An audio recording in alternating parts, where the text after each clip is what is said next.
and changing the lives of our people for the better. Nobody must be on our way. Anyone who is on our way, we must push aside and soldier on and make sure that South Africa, it's a better place for everyone to stay. I believe in you. I know the first commitment you have shown me was when you pay on your own to come and attend this. That's one of the reasons which made me to come and attend, to say at least there are still public servants who believe that to get your knowledge, you can also sacrifice the last cent you have. I know it's economic challenges, but you take the little money that you have to be here.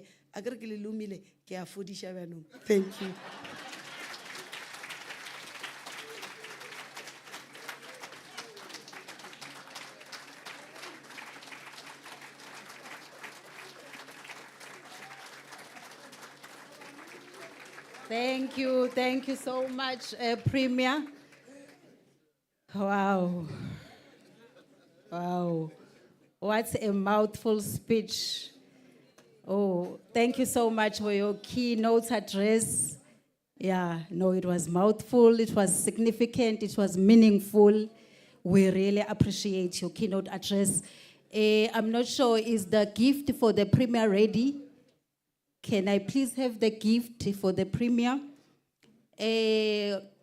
While they are still bringing the gift, I have few announcements to make.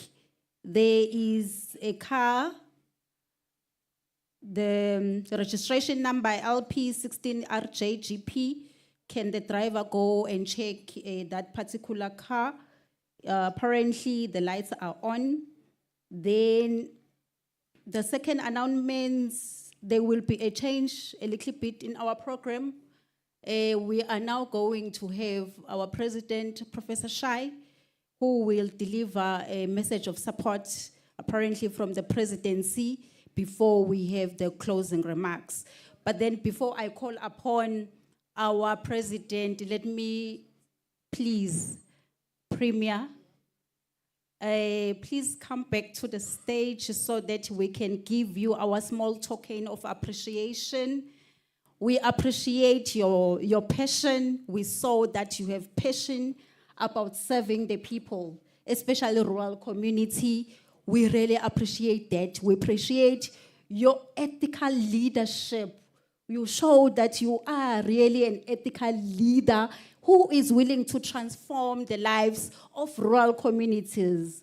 That's what was outstanding about you, that you do not want to save the cities out there. I'm sure ED was listening because he didn't want this conference to come at the rural areas, but then we advocate for that together with the president to see we need to transform the lives of the people, especially the rural communities. Yes, ED is for the cities. Yes. I'm sorry to put him. I'm sorry to put him on the spot. So, And he's from the rural area himself. so I'm really happy. Our keynote address also emphasized on the issues of rural development as well as transforming the rural communities, that it is our focal point. It is very important. And as SAPAM, seriously, we need to push that mandate if we really want to do the impact in terms of our government, in terms of our little corners that we are serving. So our keynote address was emphasizing on that to say, let us have a meaningful and impactful role that we are playing in our corner. Thank you very much to our Premier. President, can you please come and take a picture?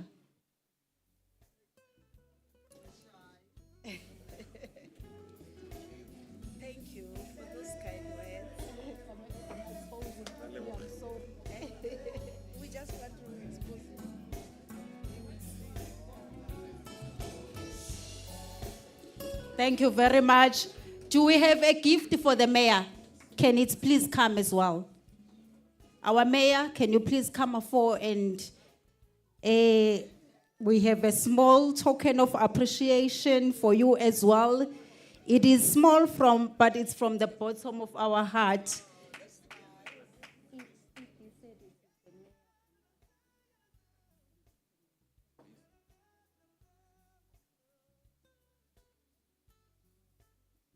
The mayor, yes.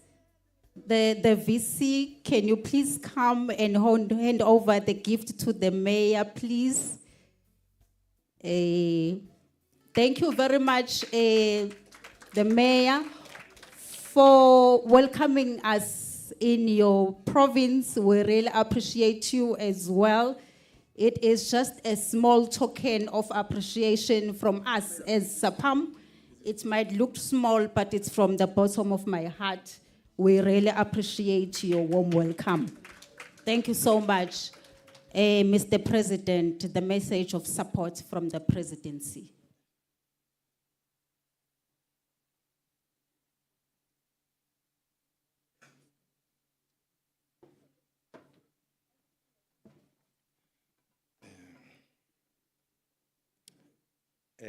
Once again, colleagues, good morning. You know, it's very much difficult to speak after the Premier has spoken. But the advantage that I have is that I'm not delivering my speech. I'll be reading the speech on behalf of His Excellency, Shipokosa Paulus Mashatile, the Vice President of the Republic of South Africa. But before I read this speech, I must confirm to the Premier that I was born in a village, in a public school, public hospital. We are also products of village schools, by the way. And we studied in what you may call black universities. We are proud, and we have been part of the University of Venda's journey in creating future leaders. So we are proud that we come from the rurals. And I must say, the Vice President said that refilled discussions of the National Board, that it was not an easy decision to come here. But I must confirm that she will account later on, because when we discuss the issues of bidding, of hosting rights, they are confidential discussions. So as the board, obviously, it's natural. We will contest one another in terms of where we go, where we don't go. But so the decision, it followed a robust discussion. Maybe I must mention this very important. We first conducted a survey among our members in terms of where do they want to go. But coming from the villages as we are, we decided we're going to take an unpopular and difficult decision, which I must say is not necessarily in line with the wishes of the members who really wanted to go to the coastal areas. But we are here, we will account during the AGM. Ladies and gentlemen, this is a message of support by the Deputy President of the Republic of South Africa, His Excellency Mr. Paulus Mashatile, at the 24th Annual SAPAM Conference, hosted here at the Premier Hotel in Thohoyandou, city of Thohoyandou, Limpopo Province. Dear President of the South African Association of Public Administration and Management, SAPAM, Professor Kgothatso Shai, the Executive Director of SAPAM, John Molepo, distinguished delegates, I would like to extend my sincerest apologies for not being able to attend the 24th Annual Conference of SAPAM due to urgent state commitments. I understand the significance of the conference in understanding the prospects and challenges surrounding the enhancement of state capacity. I believe that the discussions and knowledge shared at the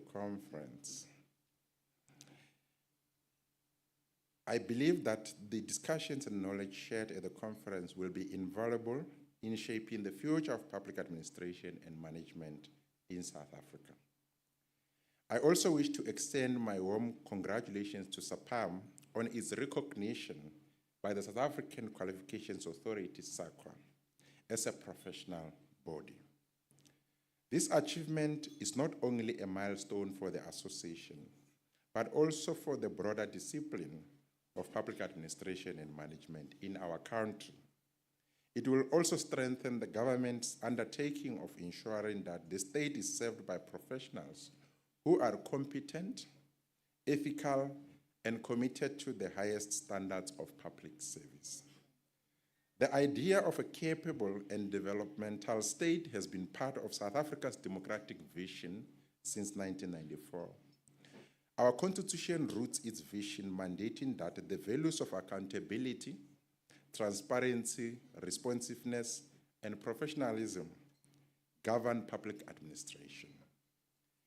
As Joel Nechitenze has reminded us, I quote, "The state is the most significant institution in the management of social relations.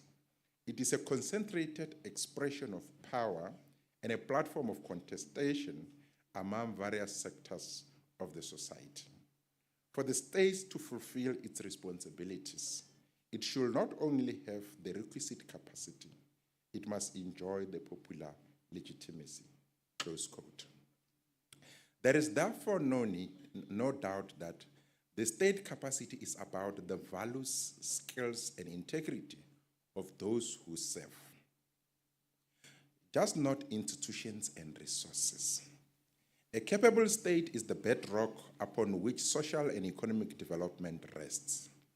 Without an efficient and professional public service, we cannot deliver quality education, reliable health care, effective policing, or the infrastructure that underpins growth and prosperity.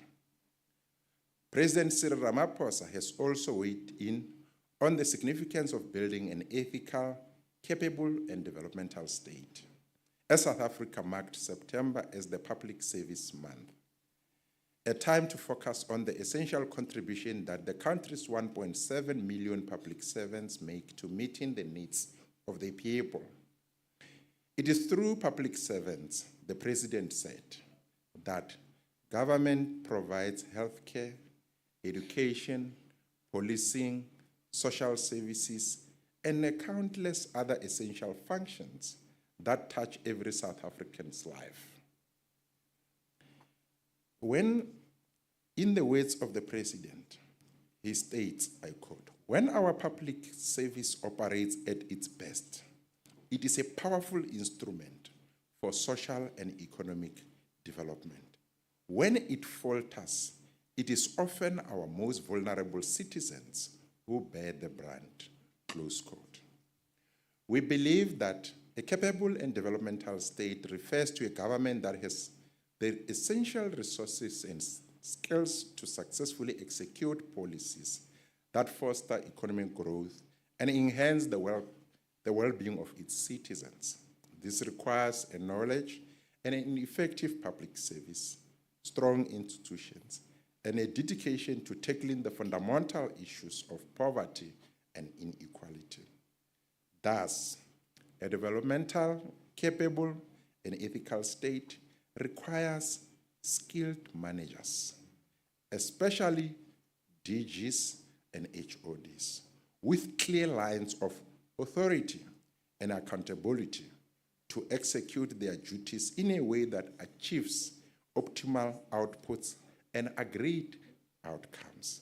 This requires a political and administrative environment that is free from undue political interference, with effective systems and with a consistent and fair application of rules.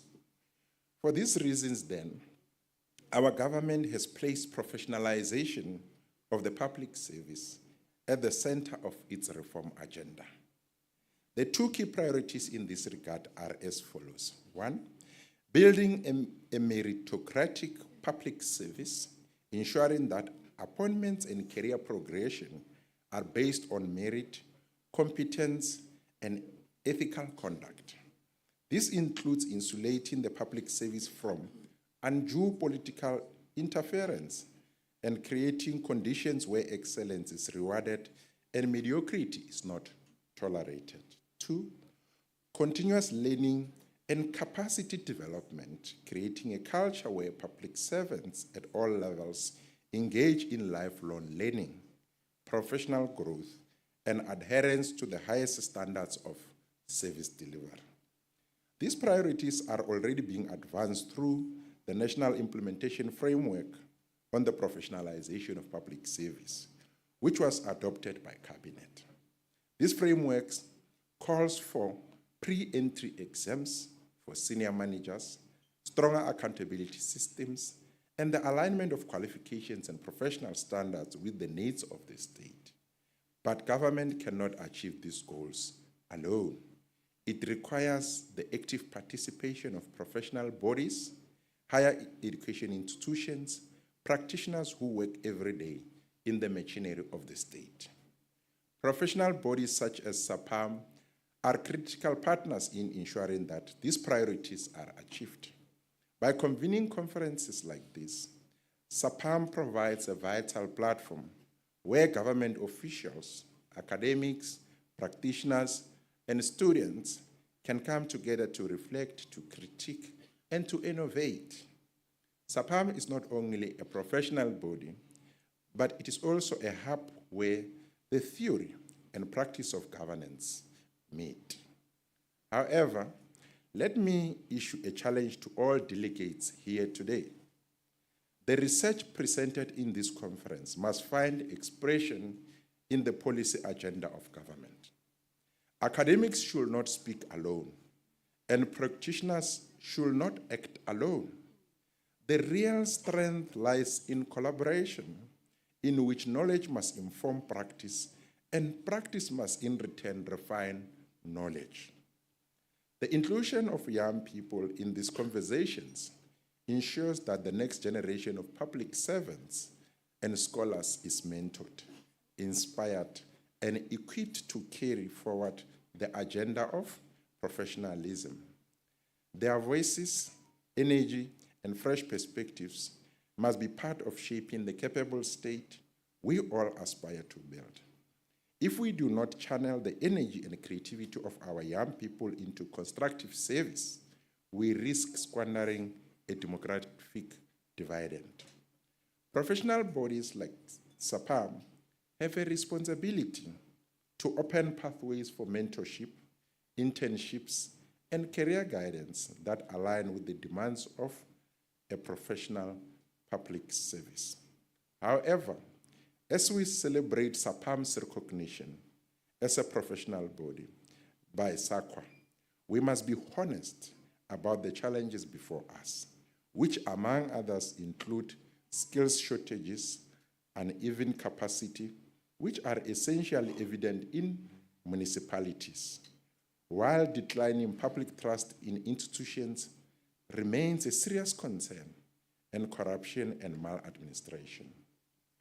These challenges call for a deliberate effort to build ethical, resilient, and responsive state institutions. They demand leadership that is visionary, professional, and accountable. The prospects, however, are also real and inspiring. This is because we have a strong constitutional and institutional foundation, which many countries envy. We have a vibrant academic and research community that produces world-class scholarship in public administration and management, and most importantly, we have the resilience of South Africans who continue to demand better governance and who hold leaders accountable. If we harness these prospects, then the task of building state capacity becomes less doubting and more achievable. SAPAM and its delegates must work with government in the mission of transforming and professionalizing the state. As I have said, research must not remain on paper. It must shape practice. If academics, practitioners, professional bodies, and government work together, the prospects of building a capable state will always outweigh the challenges. As you deliberate over the coming days, remember that building a capable state is not solely the responsibility of government. Remember that It is a collective mission. Government requires the evidence and research of scholars. Scholars require the practical insights of practitioners. Practitioners require the guidance and standards of professional bodies. And we all require the trust and participation of citizens. This is the ecosystem of professionalism we must nurture. Therefore, you should leave this conference with a renewed commitment that we will not only analyze South Africa's problems, but that we will also design and implement solutions. I wish you a successful and productive conference, and I look forward to hearing about the key outcomes and insights from this year's event. Thank you for your understanding, and I hope to have the opportunity to participate in future conferences organized by your esteemed association.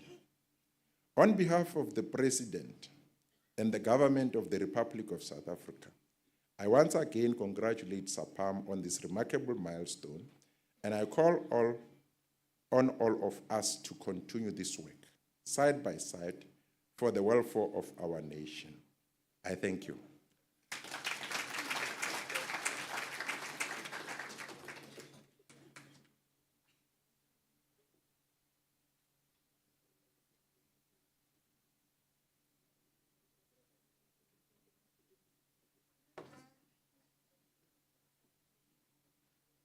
Thank you very much to the President for that message of support from the Office of the Presidency.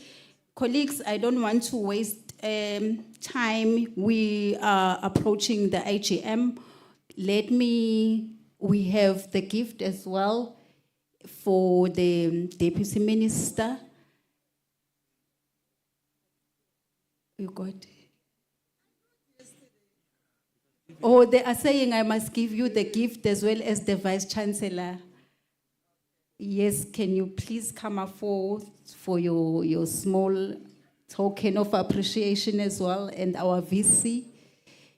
We will start with the Deputy Minister. The President will hand over the gift. Then after the Deputy Minister, we will call upon the Vice Chancellor and the Principal of University of Venda. So please come up and take the gift as well. They are our hosts, they are our important guests. They've been honoring our invitation since yesterday. They are here even today to support us. So we really appreciate your support and your presence in our conference. Lifetime member of SAPAM. Thank you, Deputy Minister. Thank you.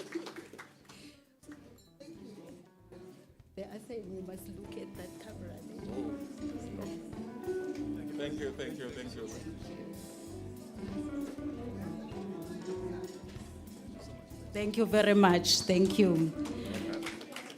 Colleagues, we are now closing this opening session. I will call upon Dr. Pillay to give us the closing remarks. But then one announcement is after the closing remarks of Dr. Pillay, all the members of SAPAM must remain here for the general AGM so that we can start maybe around 12. Those who are not members, they are actually asked to go to the exhibition where there are display of different departments from government. They can actually look at those exhibitions. Otherwise, over to you, Dr. Pillay. Can we give her a round of applause?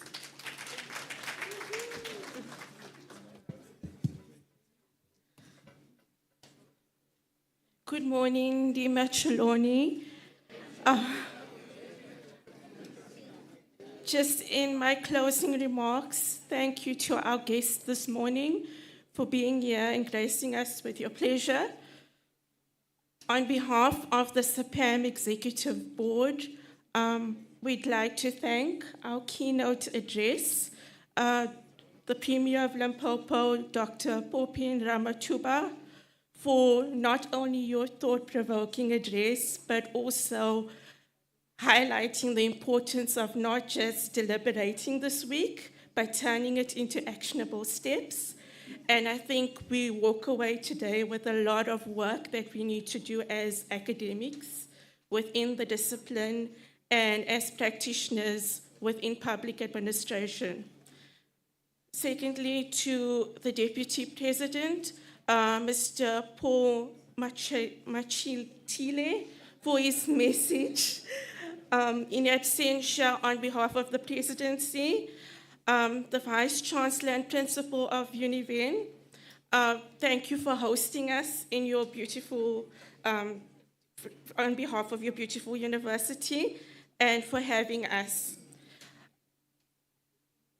The Deputy Minister, Ms. Pinky Kekana, for also being here today, the MEC of Treasury, Mr. Khabo Makhwai, and the Mayor of Tumela Municipality, Councillor Ramabunda, for welcoming us as well. Thank you very much, and Rurubua. Thank you.